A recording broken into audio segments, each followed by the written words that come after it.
The UN says world leaders may not be able to keep their promises to raise global education standards by 2030. According to a new report from UNESCO, 1 in 6 children are not enrolled in any form of a school. Now, while 40% of the world's young people will not finish secondary school as well, learning rates are expected to stagnate in middle-income countries and Latin America and drop by almost a third in the French-speaking African nations by 2030. The UN also says drastic measures are required to change projections that show 1/5 of young people are nearly 1/3 of all adults not being literate by the year 2030. Joining us on the News Hour, Helen Clark, Chair of the Advisory Board to the Global Education Monitoring Report at UNESCO, formerly, of course, the Prime Minister of New Zealand. She joins us from The Hague. Helen Clark, welcome back to Al Jazeera. Which countries or regions are trending downwards here? I think our prime concern must be for sub-Saharan Africa. The demographic bulge is coming through the school system, very large populations of children, adolescents and youths, and the budgets really do struggle to keep up with that. UNESCO estimates there's around a $39 billion gap in funding for education.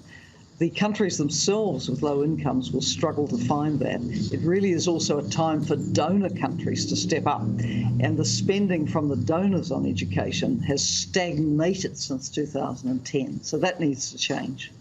Does this have a knock-on effect? Because if you have a child of 9 or 10 years old who's not educated or badly educated, when that child then becomes a teenager and wants to go into the workplace, they can't because they literally don't have the qualifications to say, I can do this job. Bottom line, no country ever developed without investing in education for its people. It just doesn't happen. So to break out of the cycle of poverty for whole countries, for communities, for families, education is absolutely critical. It helps us achieve sustainable development goals on eradicating poverty, hunger, on achieving gender equality. Everything is good about education for the individual, the family, the country. So it has to be prioritised. I think there has probably been a bit of complacency because, say, with some of the health emergencies, if people don't get care then and there, they die. OK, you're not going to die if you don't get education, but you cannot fulfil your potential or your country's potential. What's the solution and where will the momentum for that solution come from? If it's not going to come from relevant governments or it's not going to come from the people who are financing this? So money's never everything, but it does help. We need donors to step up in support for the most vulnerable and poor countries, and countries themselves need to be dedicating more money to this. There's about a quarter of the UN member states are not meeting the benchmarks for investment in education from their budgets and in terms of gross domestic product. Then there's got to be a focus also on quality, on trained teachers, on classrooms. A lot needs to be done. But I think the real value of this report from UNESCO's Global Education Monitoring Report is wake-up call. If we carry on as we are now, we can't reach the goals that have been set for 2030. And that would be tragic for today's children and young people, and actually tragic for our world.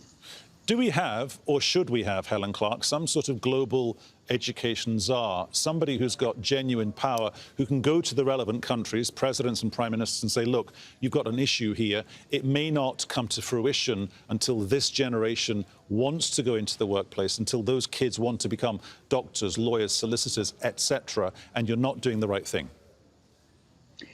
Well, I don't think it needs a czar, but there are a lot of powerful voices out there calling for investment in education. You have former British Prime Minister Gordon Brown, who's made it his mission to push this. Former Australian Prime Minister Julia Gillard, who chairs the Global Education Partnership. You have UNESCO head, you have the UNICEF head, you have senior people absolutely passionate about it. Now, I think what the leaders of countries need is that jolt to say, if we can't get this right, we're not going to get development right in our countries. And then to look for the partnerships that will make it possible. Donor countries with the poorest countries, the World Bank coming in as appropriate, the Global Partnership for Education. Plenty of people want to help, but we need more of it. Helen Clark, thank you.